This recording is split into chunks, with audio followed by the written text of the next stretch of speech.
I started working in clay at my community college in Arizona. It's called Cochise College. And at first, I didn't know what direction I was going in, like all college students.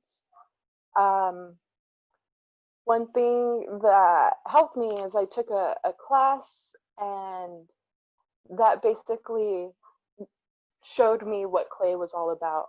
It was a community, the clay community, that really inspired me and encouraged me to keep on making and exploring with this material. I started getting more seriously into clay when I moved from the border, Douglas, Arizona, to Silver City, New Mexico.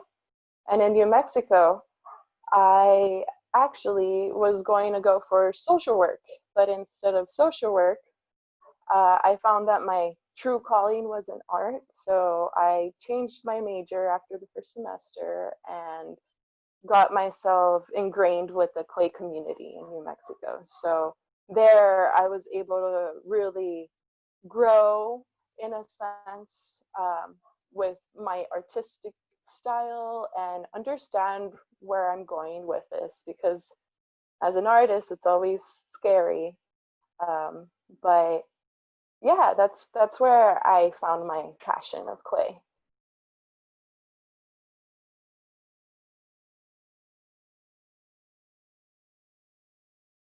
So in Silver City, that's where I started growing up as a person, as an individual, not being at home anymore, getting away from my comforts. Um, that that's where I really started to hone in, as in what kind of work I wanted to put, or, or what kind of work I wanted to really focus on. So the community there is really great and awesome. I got approached by a man when I was working at a Chinese fast food restaurant, and he asked me, "Hey, you're an artist, right?" And I'm like, "Yeah, I'm an artist." "Cool. We have this program and they're looking for people like you." And I'm like, "All right, that sounds cool." So ever since that opportunity, I got introduced to the Members Regional Arts Council in New Mexico, and they had a program called the Youth Mural Program where we did community activities for a themed mural. So we would go to all the schools in the county and make ceramic pieces with the students. And then we would sometimes during markets too, we would have a tent set up with our clay, and anybody can go and do their hands or flowers, whatever project we had as a theme. So the last project I worked at was a Day of the Dead project, which is a mural that is 10 feet tall by 30 wide. So it was a big, big mural. And that was very special to me because of all the Mexican heritage we were putting into it. And the high schoolers did all the research. Where this mural is placed is at a museum. So basically, we did research of the families that used to live in the museum, so then we can make a story, detailed story in the mural with Day of the Dead related theme and stuff like that. So, and the Clay Festival, man, that's where I really grew up. I was I did a lot of assisting for the visiting artists, and that was really beneficial to me because I got to work with them closely and figure out how their lifestyle is, and with academia and workshops. Um, we were we were basically, the Clay Festival, maybe, yeah, it opened opportunities um, for myself. So for example, like I moved to Montana because of the opportunity that I had at the Clay Festival working with Julia Galloway. I was her assistant, and then I applied to Montana, and that's where I'm here. So yeah, I like to say that Silver City is my, like, my roots. of my clay roots in a sense. And the community there is super supportive still. And yeah, that's the push that I needed to go on and do something like moving to Montana.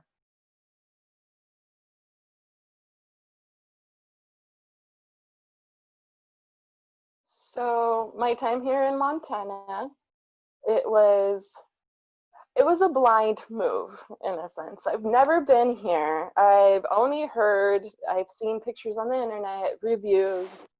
That doesn't meet up the expectation of how beautiful this place is, for sure. Um, I did move from New Mexico to Montana for a post-baccalaureate position at the university. And there I worked closely with my conceptual work. And my conceptual work is a little different than my functional work because I have a more of a political statement with my conceptual work, even though they're all functional forms. I wanted to have a little bit deeper of a message, especially where I'm from the border. Family separation and immigration problems have always been very prominent in that area. So I feel like my job as an artist is to depict everything that's going on at our times, and what better way than to make it permanent in the way of ceramic.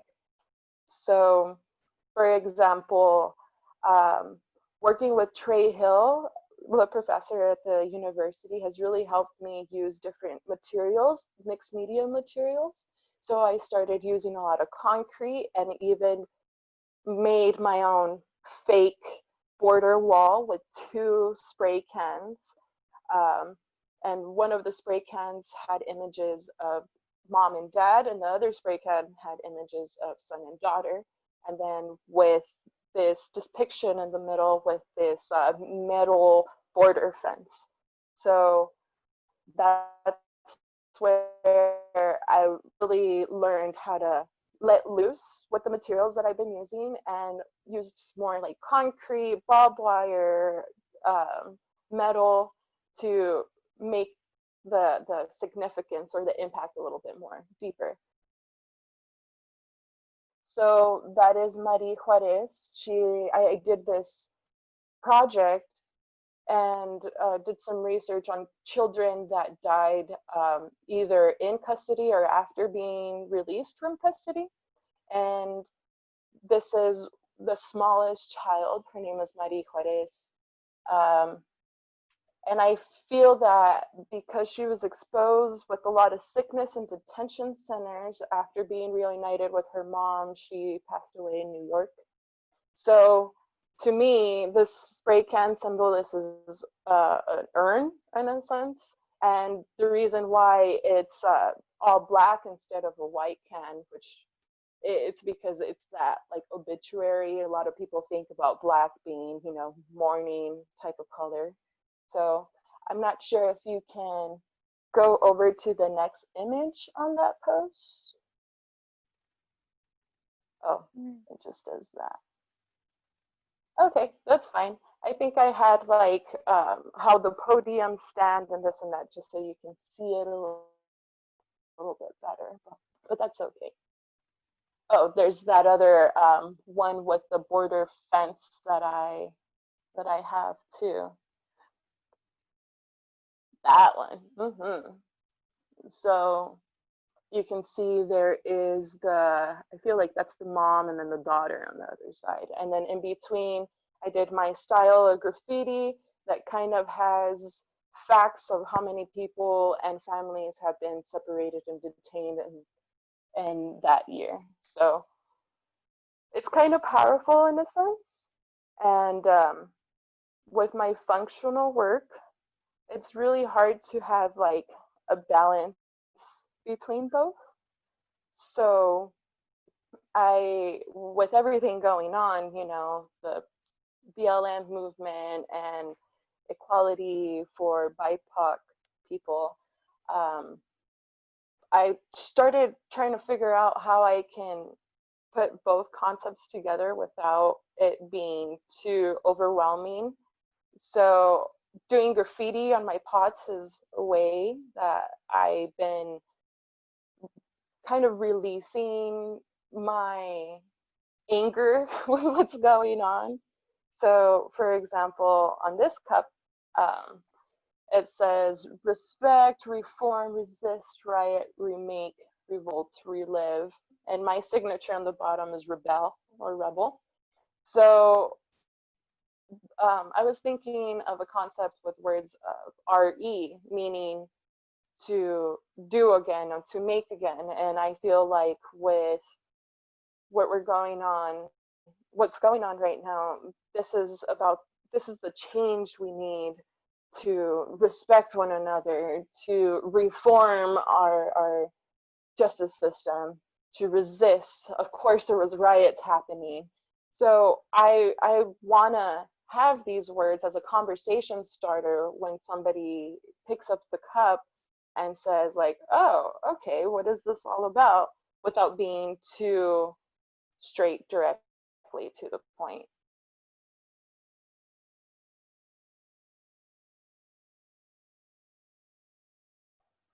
So my process is a little, I don't know. I like it. Just it's crazy. That's how I like to explain it. Maybe to some other potters, not so much, but I throw all my forms on the potter's wheel, and I like to use a earthenware clay. And the reason I like to use an earthenware clay, it's because the clay reminds me of the place I grew up in.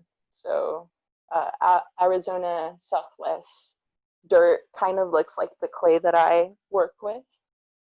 And also, I like to basically decorate my forms with whatever I'm thinking about in the moment. So for this teacup set specifically, I was really missing cactuses around. That was something very common for me in the Southwest. So when I have these little moments of missing home, I think by putting cactuses, century plants, agaves, saguaros onto my work gives me a little sense that I'm putting a piece of home into the pots themselves. And besides that, I have worked with the idea of using bricks in my work, cinder blocks and bricks.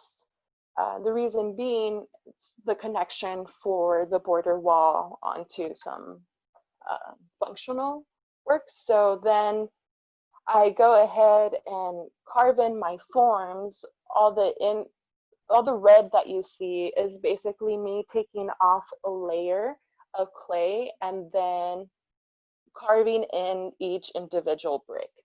So that helps the pot itself have like dimension a little bit on the outside and underneath layer. Um, and also the slip that I apply, I don't apply it with the brush. I use a sponge to try to mimic the texture of the buildings that I used to visit as a kid.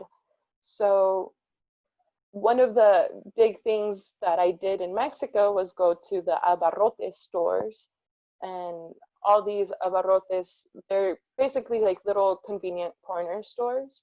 And all of the stores that I went to had this plastered paint to cover the hideous brick that they had and to make it more inviting for you to go into their shops. So I like to add that same type of texture onto my pots, and it makes me reminisce about um, being in the hot sun, getting my bolis, which is like my um, frozen uh, like ices in a way, and yeah, that's how I go about my work.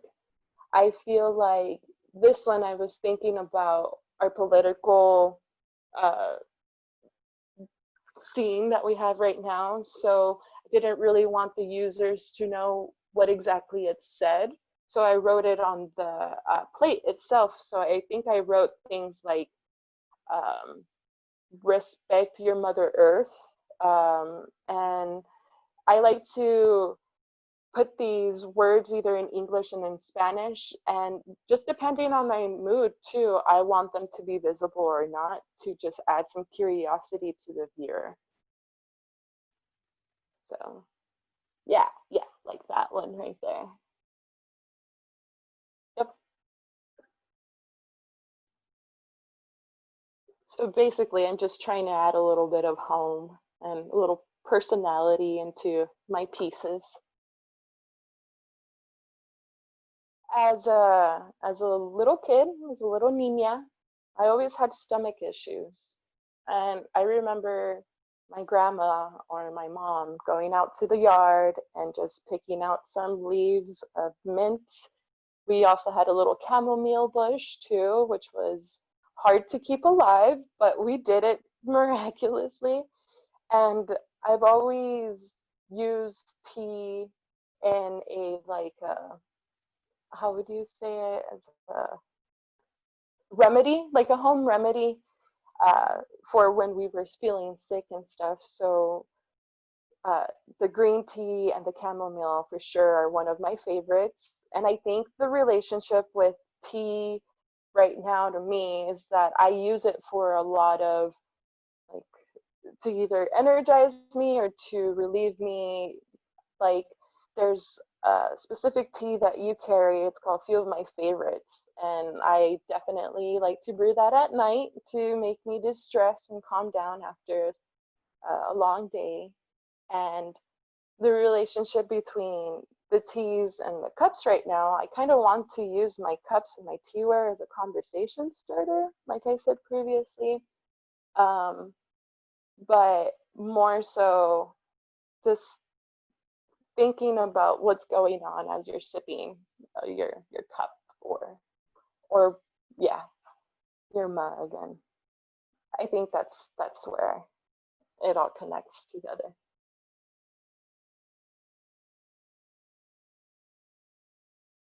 In my personal cup collection, I know everybody there, so I call their cups by their names.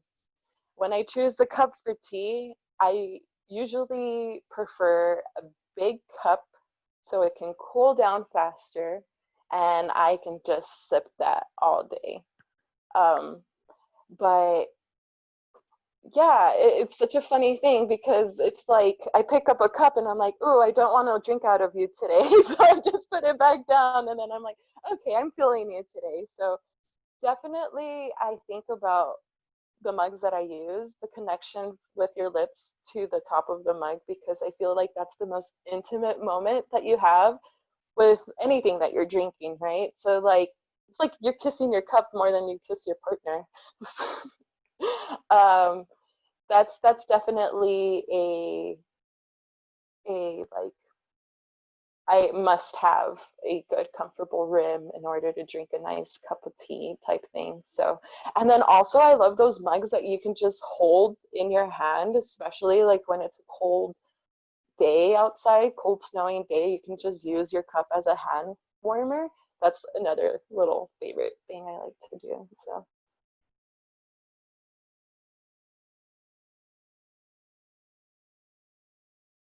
it started recently that I started paying attention to my forms and the comfortability of when someone's handling them. So definitely a number one thing to do. Like especially, I'll just pull up in a little example here. I like to have a nice little like divot down so then the liquid can flow to your mouth easier than if it was straight like this, it wouldn't have anywhere for the liquid to actually flow down. So yeah, definitely a big deciding factor on how I build too. And it wasn't until I moved over here that I got pointed out from other people at the studio, like, hey, you should work on this a little bit more, and you should work on this. And I'm like, you know what? Yeah, I need to work on those little things. But like everything, I feel like we're learning every day, and those little points are going to help me in the long run. So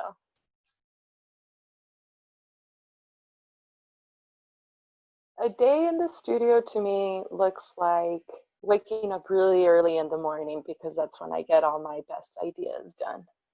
So when school was in session, my partner would wake up early to go to work, so I would just wake up with him and go to the studio, and that was like my most relaxing times for me to like put all my thoughts out there and not get cluttered with any responsibilities that I had during the day. Um, but since COVID hit, we lost our studio access, and mostly I lost the access to all my friends that I made in the ceramic department. Working there is really great because you're feeding off energy from other people into your work, and it's very beneficial to have because they point out things that you don't see. So in a sense, that was very disheartening, as in like we had to leave by spring break the university because of all the COVID stuff happening, and it was rough because at the time I just kept on thinking about the graduates, the undergrads, like they have been working so hard to get their shows together, and then you can just see how one big change can affect everybody. So um, I didn't touch clay for like a week or two after we got kicked out of the studio. But then my amazing partner was like, hey, let's build you a studio at the house. And I'm like, what? We live in a very tiny, like 1 bedroom basement apartment. How can we do that? So with a little rearranging and moving around and using scrap wood, we ended up building this little mini studio at home. So in a sense, I'm really grateful for that part because I can wake up in the middle of the night in my PJs and go do some throwing if I wanted to, which was really fun for me, not for my partner because I was up really early in the morning. um, but yeah, I did feel a sense of loneliness, but now that things are starting to normalize a little, um, I feel like that community is still getting back together, and um, we're definitely pushing through and keeping our spirits high. I have a feeling that the undergrad students that didn't have their show at the university are going to have a chance to present their work in the fall semester. So there's ups and downs, but if we're all just encouraging with each other, it can happen, you know. Because of COVID too, and loss of studio access and this and that, some graduate students um, came up to me and asked me like, hey, would you like to be part of a studio space? And I'm like, yeah, that would be awesome, because I was freaking out. Like, my position was done, I had nowhere to file work, I had basically like no studio to go to. Got approached by some friends. They're all like, hey, let's start a studio. And we are starting a private ceramic studio in Missoula called Wildfire Ceramic Studio with 5, including me, artists.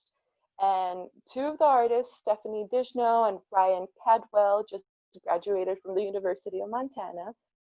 Another artist, Bruce Kitts, that was part of the Clay Studio of Missoula, is part of Wildfire as well. And then another friend, Sarah Conti, it was my post-bac studio mate too, and me and her decided to jump on board for this. So that's very exciting for us because it's brand new in town. It gives me hope to have a studio space without being crammed in my house, and I have a chance to actually firework, so all the stuff that I have lingering around here can actually be done, and hopefully I can take you new work in.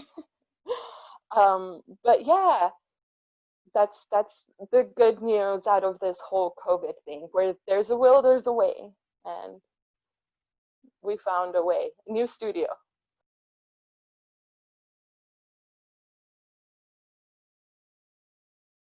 One of the biggest challenges that I've found being an artist is how to get your work out, like you mentioned. Uh, I feel like being involved around your community and exposing yourself is a very, very helpful way to give yourself some marketing. Um, After being in a place for a bit, you can figure out where they have, shows for artists, just how I found out about like Missoula Tea Company. There was an undergrad, Jacob, and I went to his art talk, and that was really beneficial. So it's like just asking around, seeing if there's any selling opportunities. In New Mexico, I used to sell my work a lot at a maker's market or either having our own pop-up sales in town. Um, I haven't had an Etsy yet because I want to make my own professional website. And then that way I'll be able to add that page onto the website too. But I have done many sales on Instagram, which surprised me. Like, I've been using this just like as a social media thing, like, hey, this is what I've been up to. Let me know your thoughts. And then I have someone, hey, is this for sale? And I'm like, oh, you're interested in this? Cool, yeah. Like, so having those like direct messages between the person itself is really helpful too. And I feel like putting your work into shows too is another helpful resources and like how to expose yourself a little bit more. But I do personally like to use Instagram just because it's very direct. Um, but I definitely have to spruce up that website because everything's online now, like everything is so virtual that um, it's hard to do like makers markets now. And I know there's some in Missoula that I've been like, oh, it would be great to do this, but because of the whole COVID situation and not having access to a kiln yet, has been really putting me on a pause. But just got to be patient and resilient and brainstorming, all these things that we as artists can do. So you can find my work at the Instagram page that I have. It's Rebelware Ceramics. I will be updating that with some better quality photos of your work.